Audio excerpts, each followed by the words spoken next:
Welcome to the first episode of Influence and Growth Mastery. My name is Tanya Gossage, and I am excited to be your host on this journey. This podcast, we will be exploring the concepts of influence and growth mastery and how mastering the skills can lead to greater success in both your personal and your professional lives. Again, I'm Tanya Gossage. I am a business coach, consultant, and trainer. I'm a speaker, podcast host, as you see. Influence and Growth Mastery is a new podcast I have rebranded from the Performance Banker. I am also a systems and communications expert in the magazine of Marketing, Media, and Money. I am also a master networker and relationship builder. I thank you for being on the podcast with me today. We're going to talk about influence and growth. What is influence and growth? I'm going to glance over at my notes periodically, so bear with me there. But let's define influence and growth. What does it mean to have influence and growth?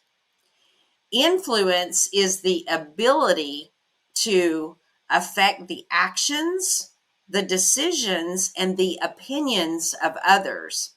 And growth, on the other hand, is the process of developing and improving oneself. Yourself, helping someone else to improve. And these two concepts, they're intertwined, they're interconnected, and we gain greater influence as we grow and we develop. And as we exert more influence, we open up ourselves to more opportunities and more growth. So the more that we work on our influence, the more that we master the skills, the more that we're going to actually grow. And so the importance of self-awareness. To master the influence and growth, it's crucial to start with self-awareness. And what is self-awareness? Self-awareness is the foundation upon which everything else is built. I mean, you have to be self-aware before you're going to be able to have influence, before you're going to be able to grow. It's the ability to understand someone's thoughts, your own feelings, your own actions. And by becoming self-aware, you can understand your strengths, your weaknesses, and actually where we need to improve. If I don't become self-aware of what I'm good at, what I'm weak at, where I need to improve, I'm not ever going to grow. And as we go through this journey, we're going to be talking a lot about self-awareness, and we're going to be learning a lot about ourselves, about others. We're going to be talking about mastering the art of communication. But as we go on the journey, we're going to be discovering a lot about our strengths. We'll uncover maybe weaknesses that we have. And then as we do, we're going to further improve upon what we're great at and continue to master those things that maybe we're not so good at. We're going to build upon those so that we can get better at them and become masters in the things that we do. And then there's the power of networking. The power of networking. I love to network. I love to build relationships. And I hope that you do too. And if you don't, then I hope that as we go through this journey, you're going to learn some tips and some strategies of how to do it better so that you can benefit from that. But networking is a key component to mastering influence and mastering growth. Building a strong network of contacts can open up a new opportunity actually a vast amount of opportunities for you to where it can provide valuable resources and support. I'll be sharing testimonies, stories, other people's stories with you. I'll be interviewing people.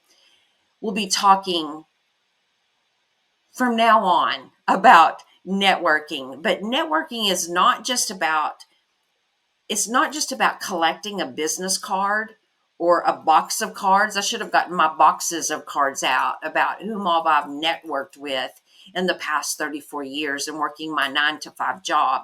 But it's not about that.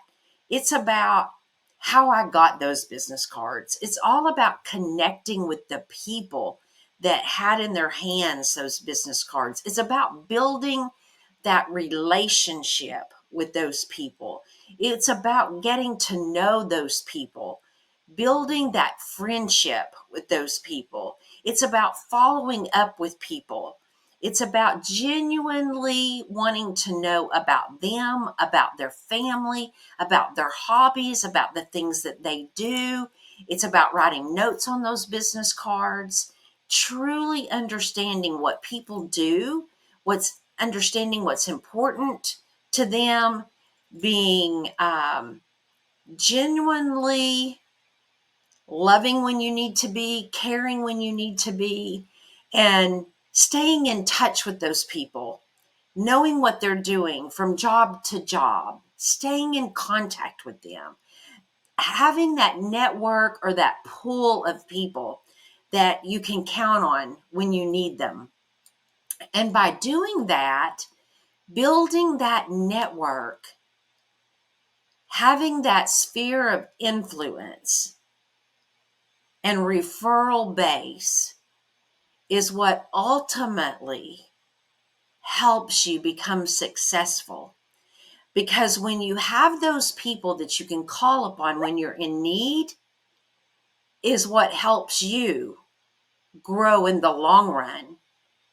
And that's what's going to help you grow your network. And that's what's going to help them grow their network. And then as you begin to network with your pool of people and you begin to talk to people, in time, you're going to see power. You're going to see power in those networks. You're going to be able to connect with people that connect you to their people. And they're going to be able to get to know you, like you, and trust you. And then you're going to be able to see business start flowing to you based upon that.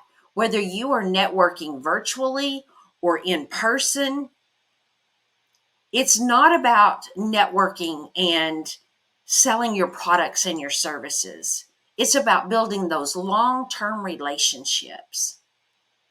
That is what's going to bring cash into the bank, cash into your wallet. There's a few action steps that I want to sum up this first episode with.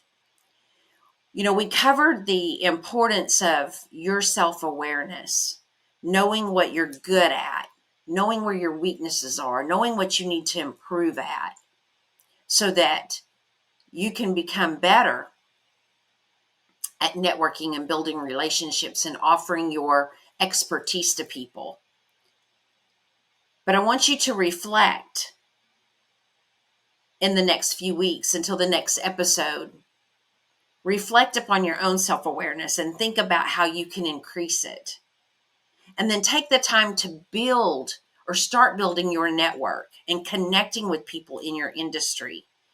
Start by joining organizations and start attending networking events. Those are the 2 action steps I'd like for you to take between now and then. Just start working on those.